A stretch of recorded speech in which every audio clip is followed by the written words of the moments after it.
Hello दोस्तों, आप सभी का बहुत बहुत स्वागत है आपके अपने यूट्यूब चैनल इजी इन्वेस्टिंग में।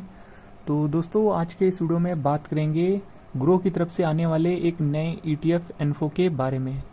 आपको इस वीडियो में हम बताना चाहेंगे कि ग्रो म्यूचुअल फंड ने एक नया ETF लॉन्च कर दिया है। चलिए इस ETF के इन्फो के बारे में सारी चीज़ें समझ लेते हैं। तो एंजल उनकी वेबसाइट पर आप देख पा रहे होंगे यहाँ पर इन्फो अलर्ट में, और यहाँ पर पढ़ पाएंगे grow mutual fund launches Nifty private bank ETF।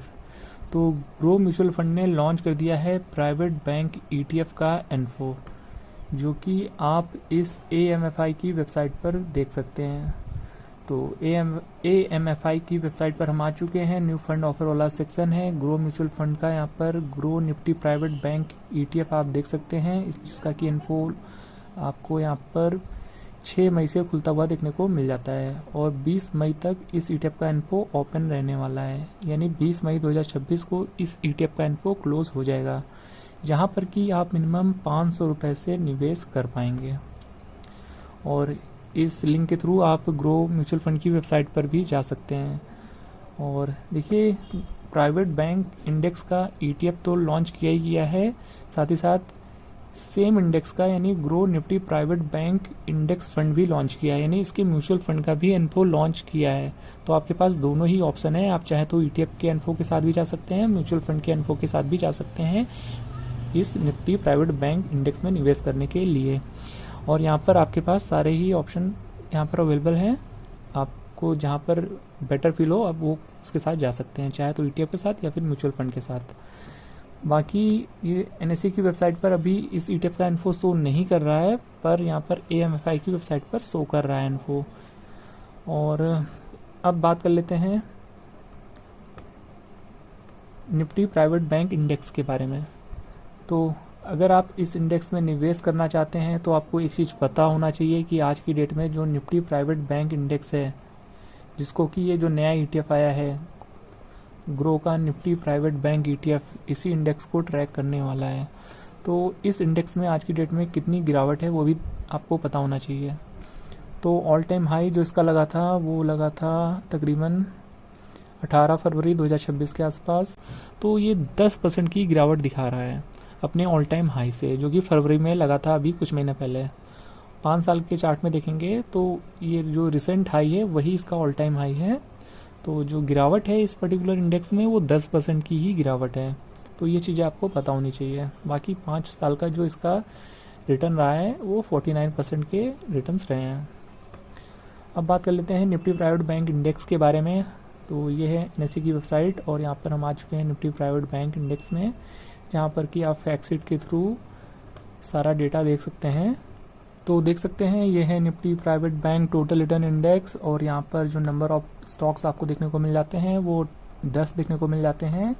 और जैसा कि इसके इंडेक्स के नाम से ही आपको पता चल रहा होगा कि यहाँ पर जो भी स्टॉक्स होंगे वो सभी प्राइवेट बैंक सेक्टर से बिलोंग करते हैं। यहाँ पर कोई भी आपको PSU वाला स्टॉक देखने को नहीं मिलेगा, गवर्नमेंट स्टॉक नहीं देखने को मिलेगा बैंक से रिलेटेड। यहाँ पर सिर्फ और सिर्फ प्राइवेट बैंक्स आपको ही देखने को मिलेंगे।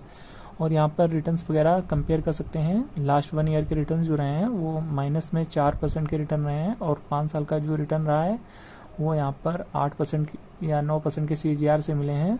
और सिंस इंसेप्शन यहाँ पर 16 से 17% के रिटर्न है। और यहाँ पर आप P रेशियो 17.44% का है, और PB रेशियो 2.09% का है। डिविडेंड यील्ड 0.62% का है। और यहाँ पर वो 10 कंपनियाँ आप यहाँ पर देख सकते हैं, और उसके सामने उसका वेटेज भी देख सकते हैं। तो एक्सिस बैंक का सबसे बड़ा वेटेज है 20-20.5% के आसपास। ICICI bank second top weightage, HDFC, फिर Kotak Mahindra bank, federal bank, IndusInd bank, IDFC first bank, yes bank, RBL bank and last में बंधन बैंक। तो ये सभी बैंक जो कि प्राइवेट बैंक है, और उनका वेटेज आप यहाँ पर देख सकते हैं। नीचे आएंगे तो आपको इसका चार्ट वगैरह देखने को मिल जाता है लॉन्ग टर्म का, जो कि अच्छा दिख रहा है। और यहाँ पर आपको इस इंडेक्स के रिगार्डिंग और भी सारी चीज़ें देखने को मिल जाती हैं। और इस इंडेक्स में रिबैलेंसिंग की बात की जाए तो जनवरी 31 और जुलाई 31 में रिबैलेंसिंग परफॉर्म होती है। तो ये सारी चीज़ें इस इंडेक्स के बारे में आप यहाँ पर देख सकते हैं। और साथ ही हम आपको ये भी बताना चाहेंगे कि अगर आप मार्केट में देखेंगे तो प्राइवेट बैंक के नाम से आपको कई सारे ETF ऑलरेडी लिस्टेड मिल जाएंगे। तो आपका जहाँ भी डीमेट अकाउंट है वहाँ पर अगर आप प्राइवेट बैंक ETF लिखकर सर्च करेंगे तो आपके सामने कई सारे प्राइवेट बैंक के ETF आ जाएंगे जो कि different different mutual fund companies की तरफ से हैं, और उनके नीचे यहाँ पर आप उनका ETF कोड भी देख सकते हैं। तो बहुत सारे प्राइवेट बैंक के ETF है, लाइक ICICI का prudential Nifty private bank ETF, HDFC का Nifty private bank ETF, DSP का निफ्टी प्राइवेट बैंक, SBI का निफ्टी प्राइवेट बैंक। तो ये सारे ऑप्शन आपको मिल जाते हैं, जहाँ भी वॉल्यूम बेहतर हो, आपको जहाँ पर भी कंफर्टेबल हो उसके साथ आप जा सकते हैं। तो क्योंकि आज एक नया ETF का इन्फो आया था तो हमने सोचा आपको अपडेट दे देते हैं। तो उम्मीद है दोस्तों ये वीडियो आपको इन्फॉर्मेटिव लगा होगा। तो यहाँ पर हमने कहीं भी निवेश की सलाह नहीं दी है दोस्तों। तो अगर आप कहीं भी निवेश करने वाले हैं किसी भी ETF में या किसी भी इन्फो में, तो एक बार अपने फाइनेंशियल एडवाइजर से हेल्प जरूर लें और अपने तरफ से भी अच्छे से रिसर्च और एनालिसिस करें, उसके बाद ही कोई व्यू लें निवेश करना है या फिर नहीं। तो ये वीडियो सिर्फ एजुकेशनल पर्पज़ के लिए था। तो उम्मीद है कि आपको यहाँ पर कुछ नया जानने को मिला होगा। वीडियो इन्फॉर्मेटिव लगा है तो वीडियो को लाइक कर दीजिएगा, और चैनल पे पहली बार विजिट कर रहे हैं तो चैनल को सब्सक्राइब भी कर दीजिएगा। मिलते हैं नेक्स्ट वीडियो में किसी और नए अपडेट के साथ, तब तक के लिए गुड बाय।